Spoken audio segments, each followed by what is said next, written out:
Vous en rêviez? Non, hein. Ouais, moi non plus. Pourtant, ils l'ont fait. Ils ont osé. Ils ont remaké Code Quantum. Oh, bravo.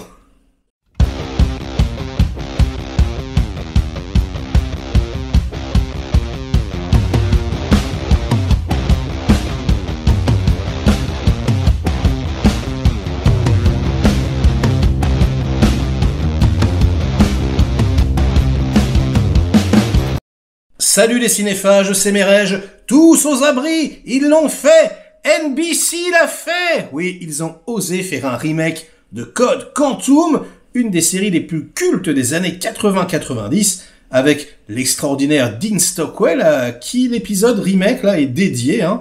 Et puis le non moins formidable Scott Bakula, qui avait quand même une chance incroyable de jouer à chaque épisode un rôle différent. Franchement, pour un acteur, ça doit être mortel. Le créateur, c'est Donald B. Bellisario, hein, c'est vraiment une légende. Hein. Il a, je sais pas, par exemple, inventé NCIS, Magnum. Son CV est plus long que le bras de King Kong. Enfin, c'est un truc de fou. Il est encore vivant, il a encore crédité ici. Hein. Je sais pas quel âge il a plus de 90 ans. Enfin, c'est un truc de ouf. Et du coup, première surprise. Alors, je suis désolé, je vais spoiler un tout petit peu, mais bon, on s'en fout. Hein. Là, c'est pas un remake en fait. Eh ben non. En fait, c'est la suite. Et ouais. Et on évoque à plusieurs reprises le personnage de Hal, par exemple, et on voit même Sam Beckett, un Scott Bakula sous la forme d'un hologramme, car oui, pour ceux qui ne le savent pas, c'était la grosse frustration en 93 pour les fans, le 22e épisode de la saison 5, il se finissait quelque part en queue de poisson. En fait, en gros, NBC avait annulé la série alors que tout le monde n'était pas au courant, ils pensaient vraiment qu'ils allaient pouvoir continuer, et en fait, trop pas. Et du coup, ils ont traficoté une fin bizarre. Sam Beckett, hein, donc Scott Bakula, le personnage principal, se rendait compte qu'il avait en fait le pouvoir maintenant de se téléporter à foison quand il voulait, de choisir lui-même les sauts, les leaps, hein, Quantum Leap, donc le saut dans le temps, quoi.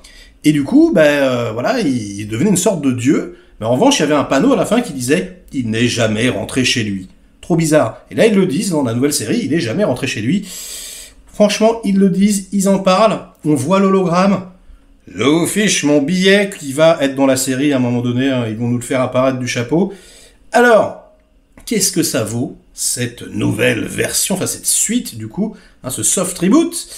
C'est une série, vraiment, quand tu fais du repassage, ou quand tu es en train de manger, ou quand tu as des enfants, c'est la pure série TF1. Mais vraiment. C'est-à-dire que déjà, rien qu'au niveau de la réalisation, et je pense que c'est vraiment dans le cahier des charges des producteurs, il y a que des gros plans. Donc le truc, tu peux le regarder de très loin, t'as une télé très loin, ouais, c'est bon, t'inquiète, ils répètent tout le temps les trucs, il y a, mais pas du tout d'ambition artistique nulle part. C'est juste vraiment pour remplir le temps. C'est des séries où on n'a pas du tout besoin de réfléchir. Le truc passe comme ça, et comme quasiment les séries NBC, hein, je déteste la patine comme ça, une sorte de photographie orangée, toute plate. Rien, mais rien qui se passe. On peut même pas dire c'est bien, c'est pas bien, on peut rien dire en fait. On regarde, on fait mais qu'est-ce que c'est? On sait pas ce que c'est. Il y a des personnages qui bougent, il y a des trucs qui se passent, mais en fait, il y a aucune ambition à aucun niveau. C'est juste, fonctionnel. Des séries donc vraiment TF1, pur jus. Et du coup, je pense qu'il y a énormément de gens qui aiment ça. C'est-à-dire qu'ils n'ont pas du tout envie de réfléchir. Ils ont juste envie de se laisser porter comme ça, et qu'on leur raconte une histoire. Donc le concept de base, il est toujours là. Il y a toujours Ziggy qui est là. Il y a toujours, lui qui se retrouve plombe là dans la peau d'un gangster. On ne sait pas trop qui c'est. Mais il y a peut-être Anguille sous roche. Il doit commettre des braquages. Il y en a qui commettent des braquages.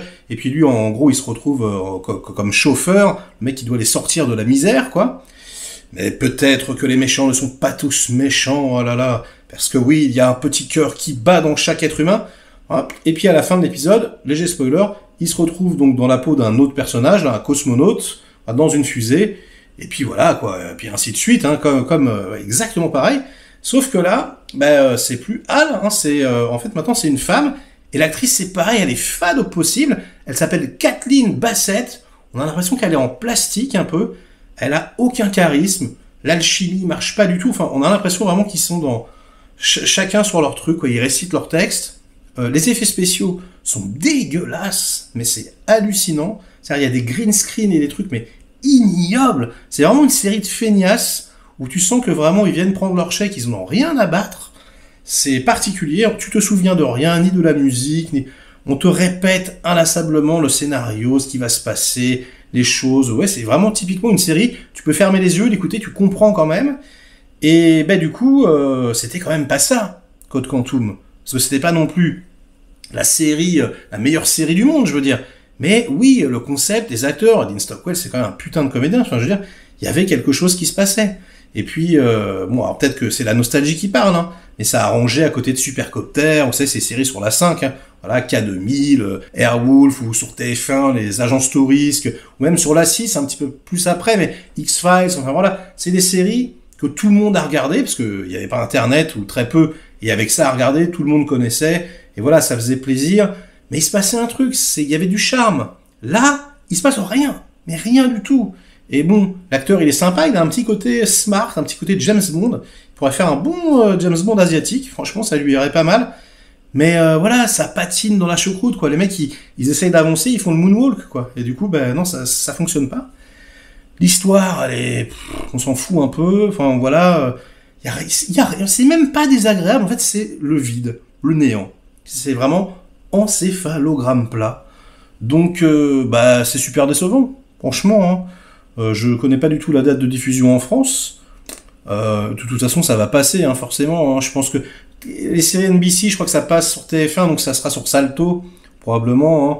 Et puis voilà, quoi. On va l'oublier très très vite. Je sais même pas s'ils vont faire une saison 2, on verra bien. Hein. Ça dépendra du score aux États-Unis. Mais parfois, les séries comme ça, elles explosent l'audimat justement parce que bah, ça touche toute une partie de gens qui n'aiment pas le cinéma, entre guillemets, quoi. Comme je vous disais, qui ont juste envie de se vider les neurones. Là, pour le coup, ouais, je pense que c'est un bon vide neurones. Là, le truc, tu le regardes, tu ne réfléchis plus, ton cœur s'arrête.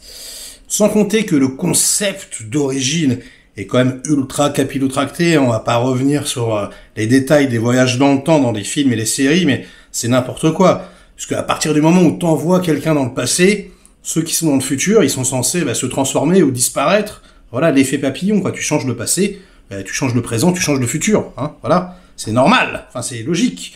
Donc ça n'a aucun sens, à moins qu'à chaque fois, il ouvre une ligne temporelle et bon, pourquoi pas la théorie, voilà, des différentes lignes comme ça.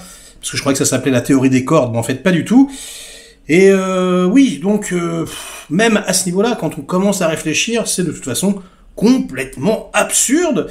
Donc pourquoi vous embêter avec ça, franchement? Alors qu'il y a de magnifiques séries à regarder sur Amazon Prime, comme par exemple Les Anneaux de...